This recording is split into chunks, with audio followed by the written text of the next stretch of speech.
Hello students, welcome back to your YouTube channel SA studies. तो स्वागत है आपका आपके यूट्यूब चैनल एसए स्टडीज़ में। आज हम क्लास 10th का चैप्टर 6 की एक्सरसाइज 6.2 करने जा रहे हैं। तो चलिए शुरू करते हैं अपना एक्सरसाइज 6.2 क्वेश्चन नंबर 1 से। क्वेश्चन नंबर 1 में हमें गिवन है DE parallel to BC find EC। हमें क्वेश्चन नंबर 1 के दो पार्ट दे रखे हैं, जिसमें पहला और दूसरा दोनों ट्राइंगल का नाम ABCE दे रखा है और उसमें DE पैरेलल है BC के। हमसे फाइंड करने के लिए कहा है EC, तो हमें EC फाइंड करना है। तो सबसे पहले इससे पिछली वीडियो में मैंने आपको बताई थी बेसिक प्रोपोर्शनलिटी थ्योरम BPT, जिसमें ये था कि अगर कोई एक ट्राइंगल है और उसकी किसी एक साइड से दूसरी साइड के पैरेलल लाइन बन रही है, तो वो जो होगी दो ट्राइंगल की साइड्स को इक्वल रेशियो में डिवाइड करेगी। तो उसी थ्योरम का यूज करना है हमें इसमें, और ये हमारा क्वेश्चन हो जाएगा। तो देखिए, in triangle ABC DE parallel to BC। Question में गिवन है हमें ये कि DE जो है वो BC के पैरेलल है। तो बाय यूजिंग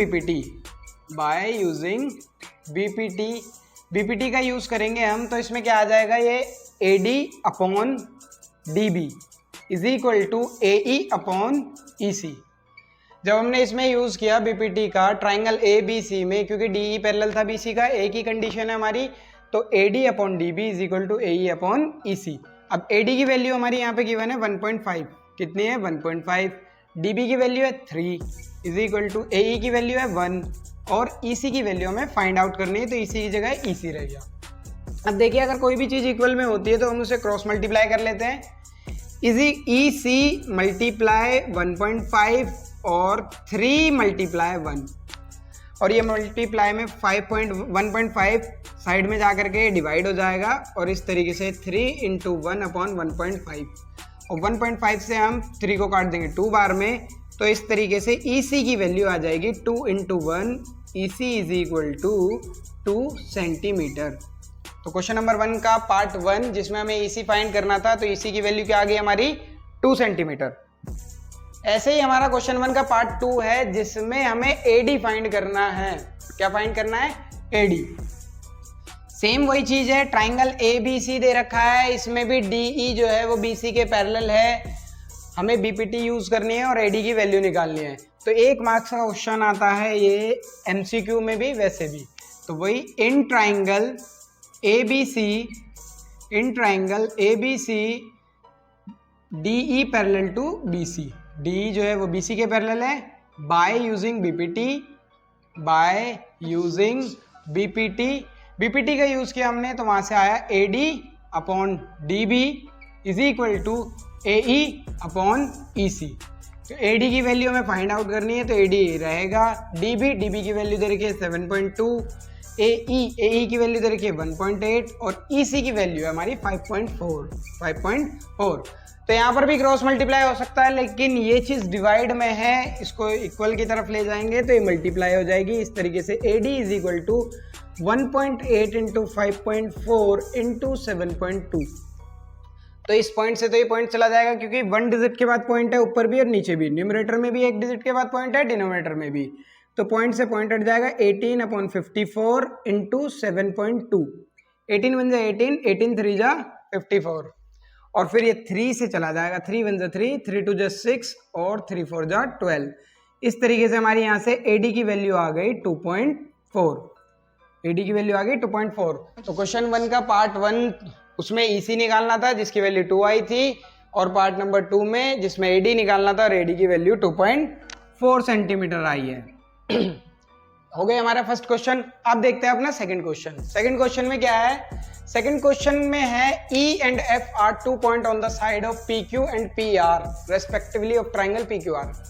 एक ट्राइंगल है PQR जिसमें हमें E और F दे रखा है, E और F दे रखा है। ये फिगर इस ट्राइंगल की नहीं है, और हमसे कहा है कि कौन सा केस ऐसा होगा जिसमें EF पैरेलल होगा QR के। तो सबसे पहले एक ट्राइंगल बनाते हैं PQR। ये ट्राइंगल बन गया P, ये Q, ये R। इन्होंने हमसे कहा है E पॉइंट जो है वो PQ पे है, E पॉइंट जो है वो PQ पे है, और एफ पॉइंट जो है वो पी आर पे है, एफ पॉइंट पी आर पे है। तो दोनों को ज्वाइन कर दिया तो यहाँ से एक लाइन बन गई ई एफ। तो हमें इसमें थ्योरम नंबर 2 यूज करनी है, कन्वर्स ऑफ बीपीटी, जिसमें क्या था कि अगर कोई ट्राइंगल है और उसकी दोनों साइड्स की रेशियो इक्वल है तो वो जो साइड बन रही होगी लाइन वो तीसरी साइड के पैरेलल होगी। तो वही चेक करना है क्या रेशियो इक्वल है, अगर रेशियो इक्वल है तो ये पैरेलल होगी। तो फर्स्ट वाले का सॉल्यूशन पीई इन ट्राइंगल, या सबसे पहले हम ऐसे करते हैं पीई अपॉन ई क्यू निकालते हैं, PE upon E Q, PE की वैल्यू 3.9, ई क्यू की वैल्यू 3। तो जब इससे कटेगा तो आ जाएगा 1 बार में, ये 1.3, यहाँ से आया 1.3। ऐसे ही मैं निकालता हूँ पी एफ अपॉन में F R, P F upon में एफ आर की वैल्यू आएगी 3.6 अपॉन में 2.4, ये 12 से कट जाएगा, 12 2 जा, ये 12 3 जा, और फिर ये 3 से कटेगा 1 और 2 से कट जाएगा 3, 1.5। अब मुझे ये देखिए आप 1.3 और 1.5 क्या बराबर हैं? नहीं। अगर ये दोनों इक्वल नहीं हैं तो इनका रेशियो इक्वल नहीं है। जब रेशियो इक्वल नहीं है तो ये लाइन जो है इनके पैरेलल हो ही नहीं सकती।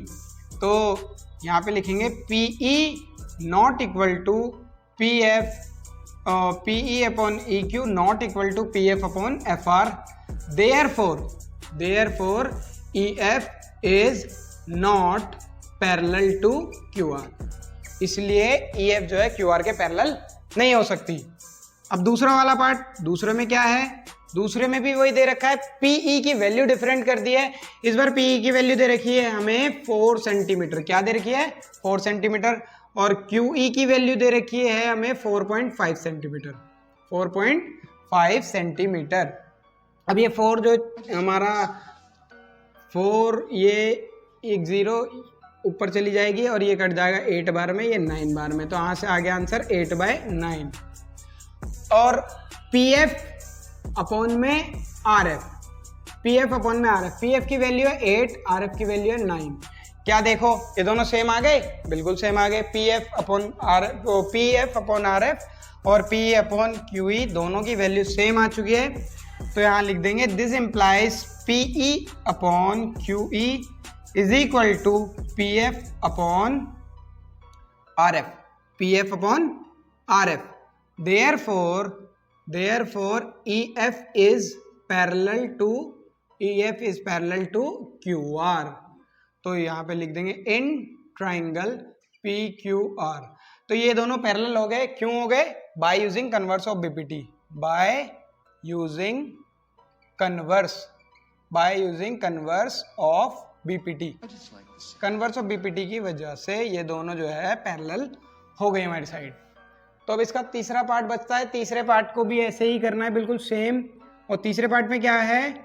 उसमें हमें PQ की वैल्यू दे रखी है, यानी कि पूरी साइड की वैल्यू दे रखी है 1.28, और PR की वैल्यू दे रखी है पूरी हमें 2.56, और PE की वैल्यू है 0.18 और PF की वैल्यू है 0.36। तो कोई बात नहीं, ज़रूरी नहीं है कि देखो PE अपॉन EQ हो, PE अपॉन PQ भी हो सकता है और PF अपॉन FR भी हो सकता है।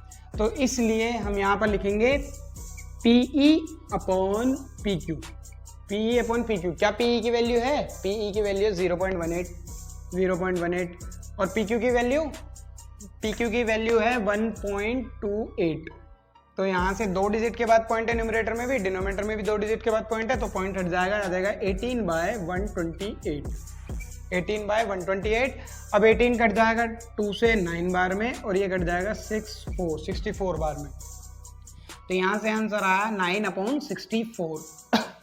अब ये ना तो 2 से जा सकता है ना ही 3 से जा सकता है, तो यही रहेगा।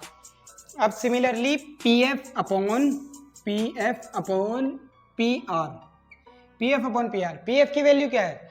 PF की वैल्यू है यहाँ पर 0.36। PR की वैल्यू क्या है यहाँ पे? PR की वैल्यू 2.56। अब इन दोनों में भी देखो 2 डिजिट के बाद पॉइंट न्यूमरेटर में भी है, 2 डिजिट के बाद पॉइंट डिनोमिनेटर में भी है, तो दोनों का पॉइंट आपस में हट जाएगा और आंसर आएगा 36/256। अगर मैं इसे काटूं 2 से, ये कटेगा 18 बार में, ये कटेगा 1 और 4 8 148 बार में। अब फिर से ये 2 से जाएगा, ये जाएगा 9 बार में और ये जाएगा 7 1 2 2 4 सॉरी 128 बार में। तो ये जाएगा 64 बार में। तो यहाँ से भी आंसर आया 9/64। तो PE/PQ is equal to PF/FR तो PR। तो ये दोनों भी जो है इस कंडीशन की वजह से भी ये EF जो QR के पैरेलल हो जाएगी। Now in triangle PQR PE/PQ पूरा। ज़रूरी नहीं है कि हम हाफ लें, आधा अपर वाला लेकर के पूरी साइड भी ले सकते हैं। PE/PQ अगर वो हमारा PF/FR के इक्वल है, PF/PR के इक्वल है, तब भी हम कह सकते हैं therefore EF parallel to QR। therefore EF is parallel to QR। EF is parallel to QR। इसका भी same reason, by converse of BPT।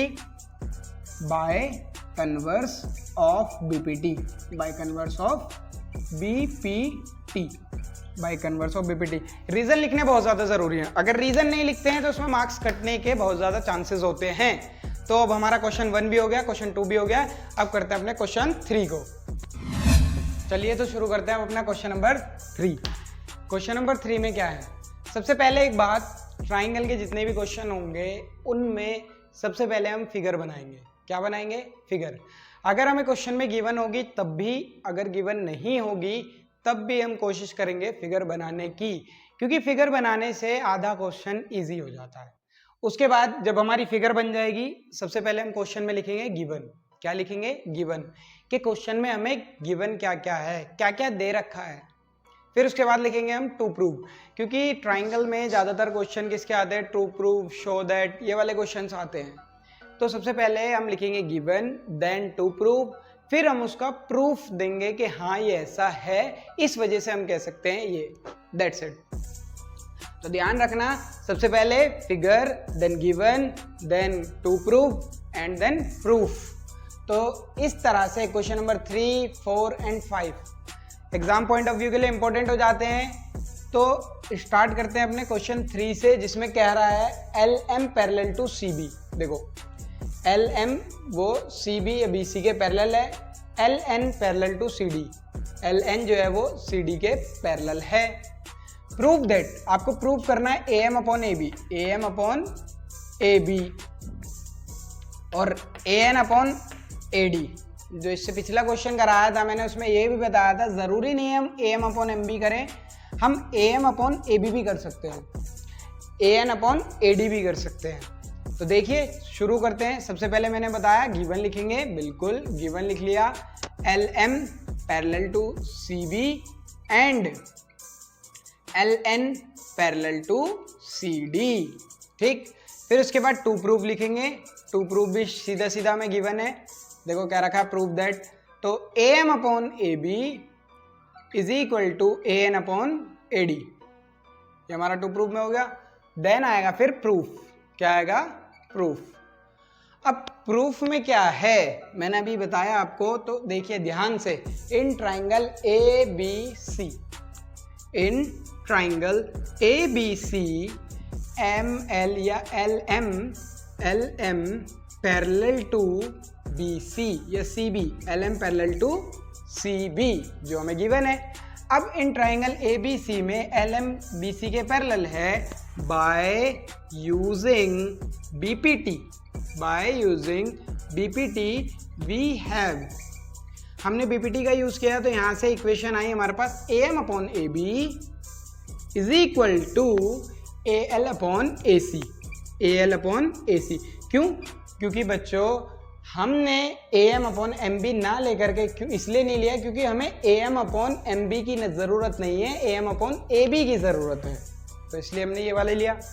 इसे बना ली equation number 1। Similarly in triangle, अब दूसरे ट्राइंगल में आ जाओ, नीचे वाले में ADC में, in triangle ADC LN parallel to CD by using BPT, BPT we have. हमने अगर BPT का यूज़ किया तो यहाँ से क्या आएगा, AN upon AD is equal to AL upon AC। ये हो गई हमारी इक्वेशन नंबर 2। अब आप देखिए यहाँ से आपको दिखाई दे रहा होगा AL upon AC, AL upon AC, AL upon AC AM upon AB के भी इक्वल है, AL upon AC AN upon AD के भी इक्वल है। तो मैं यहाँ से ऐसे भी कर सकता हूँ फ्रॉम इक्वेशन 1 एंड वो यहाँ से ये वैल्यू यहाँ पुट कर दी, या ऐसे भी कर सकता हूँ from equation 1 and 2 we get. दोनों इक्वेशन से मैंने क्या किया, जब ये इसके बराबर है और ये इसके भी बराबर, तो AM upon AB is equal to AN upon AD, ये हमारा दोनों आपस में बराबर होंगे। तो देखिए क्या यही प्रूव करना था, yes, AM upon AB is equal to AN upon AD, hence proved. यही प्रूव करना था जो कि हमारा हो गया है, यस। क्वेश्चन नंबर 3 हो गया। अब सिमिलरली क्वेश्चन नंबर 4, 5 भी हो जाएंगे। क्वेश्चन नंबर 4 में क्या है, देखो, DE parallel to AC, DE parallel to AC, no problem, and DF parallel to AE, prove that BF upon FE is equal to BE upon EC। कोई बात नहीं, वही अपनाएंगे। सबसे पहले भैया डायग्राम बनाएंगे, डायग्राम बना ही चुके हैं, देन गिवन लिखेंगे। गिवन हमसे बोल रखा है DE parallel to AC and DF parallel to AE, DE parallel to AC and DF parallel to AE। फिर to prove में क्या करना है हमें, BF अपॉन में FE is equal to BE upon में EC। अब देखिए जो इन्होंने पैरेलल कह रखा है, DE पैरेलल टू AC, तो ये बड़ा वाला ट्राइंगल हो गया। In triangle ABC DE parallel to AC, तो BD अपॉन में DA is equal to BE upon में EC, है ना। फिर दूसरा इन्होंने DF पैरेलल टू AC कह रखा है, DF पैरेलल टू AE, तो यहां से भी BD upon DA is equal to BF upon FE, जो कि हमारा बराबर हो जाएगा। फ्रॉम इक्वेशन 1 एंड 2 से कर देंगे प्रूफ। सेम है question number 3, question number 4, question number 5, तीनों सेम तरीके से ही होंगे, बस फिगर अलग अलग है, इसलिए तीनों ही इंपॉर्टेंट हो जाते हैं। 2-2 नंबर में तीनों में से कोई सा ही पूछ लिया जाता है। In triangle ABC DE parallel to AC by using BPT we have. हमने BPT यूज करी, देखो अब यहां से क्या हो जाएगा, BD अपॉन में DA बराबर BE अपॉन में EC, BE अपॉन में EC, equation number 1। Similarly in triangle ABE, इसमें DF parallel to AE, DF parallel to AE, फिर वही बात होगी कि by using BPT we have. हमने BPT यूज करी और BPT यूज करने के बाद हमें वहां से क्या मिलेगा, हमें मिला BD अपॉन में DA is equal to BF upon में FE, BD अपॉन में DA is equal to BF upon में FE। तो क्या यही प्रूफ करना था हमें, देखो BF अपॉन में FE यहाँ आ चुका है, BA अपॉन में EC यहाँ आ चुका है, तो देखो ये दोनों इक्वेशन 1 एंड 2 बन गई। और BD अपॉन में DA इसके भी बराबर, BD अपॉन में DA इसके भी बराबर। सिमिलरली लिख सकते हैं from equation 1 and 2 we get, from equation 1 and 2 we get. तो यहाँ से क्या हुआ, यहाँ से आ जाएगा हमारा BE अपॉन में EC is equal to BF upon में FE। हो गया। जब ये हो गया और यही प्रूफ करना था तो यहाँ लिख देंगे हैंस प्रूव। क्या हो गया, हैंस प्रूव। क्वेश्चन नंबर 4 भी हो गया। अब चलते हैं अपने क्वेश्चन नंबर 5 की तरफ। 5 भी बिल्कुल सिमिलर है, सेम है। क्या करना है 5 में देखते हैं, DE पैरेलल टू OQ। अच्छा, DE जो है OQ के पैरेलल है। दूसरा DF पैरेलल टू OR, ठीक है। अब हमें शो करना है कि EF जो होगा वो पैरेलल होगा QR के। तो देखो बहुत आसान है, अगर पैरेलल की बात पूछी गई है तो कन्वर्स ऑफ बीपीटी लगेगी, अगर हमसे रेशियो इक्वल पूछा है तो बीपीटी लगेगी। तो यहाँ पे कन्वर्स कैसे लगेगी, पहले लगाएंगे ट्राइंगल POQ में बीपीटी, वहां से आ जाएगा PE अपॉन में EQ is equal to PD upon में DO। सिमिलरली ट्राइंगल POR में लगाएंगे DF पैरेलल टू OR, तो PD अपॉन में DO is equal to PF upon में FR। तो दोनों में सेम आ गया हमारा PD अपॉन में DO। तो जैसे क्वेश्चन नंबर 3 क्वेश्चन नंबर 4 में करते हुए आ रहे थे, from equation 1 and 2 we get करतेंगे, वहां से आएगा PE अपॉन में EQ is equal to PF upon में FR। In triangle PQR PE upon में EQ is equal to PF upon में FR by converse of BPT EF parallel to QR। तो फिर वही डायग्राम तो बना हुआ है भैया। सबसे पहले लिखेंगे गिवन, गिवन क्या है, DE parallel to OQ and DF parallel to OR। देखो अभी से ही अगर रिप्रेजेंटेशन करना शुरू करोगे पेपर में दिक्कत बिल्कुल भी नहीं होगी, और अगर अभी से ही नहीं करोगे, रफली करोगे, जल्दी जल्दी करोगे, तो एग्जाम में भी हमारी हैबिट नहीं रहती है। इसलिए हर क्वेश्चन को रिप्रेजेंट के साथ ही करना है। तो टू प्रूफ क्या करना है, EF जो होगा वो पैरेलल होगा QR के। तो सबसे पहले प्रूफ में आ जाते हैं, in triangle POQ, in triangle POQ DE parallel to OQ, DE parallel to OQ by using BPT we have. देखो हर बार ये क्यों लिख रहे हैं भैया, हर बार इसलिए लिख रहे हैं कि रीज़न, क्योंकि हमें कोई प्रॉब्लम नहीं होनी चाहिए। रीज़न हम हर बात का दे रहे हैं, क्योंकि हमारे मार्क्स कब काटेंगे टीचर हमारे मार्क्स तब काटेंगे जब हम रीज़न नहीं लिखेंगे। अगर हम हर क्वेश्चन में हर स्टेप पे रीज़न लिख रहे हैं तो वो हमारे मार्क्स चाहकर भी नहीं काट सकते, ठीक है। इन ट्राइंगल POR में तो देखा हमने DF जो होगा वो पैरेलल होगा OR के, therefore by using BPT we have. तो हमने BPT का यूज़ करा तो यहाँ से हमारा आया कि PF अपॉन में FR बराबर PD अपॉन में DO। तो देखो ये बन गई क्वेश्चन 2।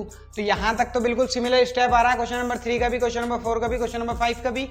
तो फिर वही लिख देंगे, from equation 1 and 2 we get, from equation 1 and 2 we get. तो यहाँ से तो हमें ये मिल जाएगा PE अपॉन में EQ is equal to PF upon में FR, PE अपॉन में EQ is equal to PF upon में FR। तो देखिए अब यही चीज अगर ट्राइंगल PQR में होती, in triangle PQR PE upon EQ is equal to PF upon में FR। अगर ट्राइंगल PQR में ऐसा है, ट्राइंगल की करस्पॉन्डिंग साइड्स का रेशियो बराबर है, तो वो जो लाइन बन रही होगी वो तीसरी वाली के पैरेलल होगी। दिस इम्प्लाइज या therefore EF parallel to BC, EF parallel to QR, ABC नहीं है ना, QR है, तो EF parallel to QR, hence prove. ये भी हमारा प्रूफ हो चुका है। तो चलिए जल्दी से नोट डाउन कर लीजिए, और अगर नोट डाउन नहीं करना है तो वो आपको डिस्क्रिप्शन में मिल जाएगा। तो क्वेश्चन नंबर 5 हो चुके हैं, अब आगे के 5 क्वेश्चन अगली वीडियो में करते हैं। तो चलिए तब तक के लिए आप अपना ध्यान रखिए, bye bye, take care, good day.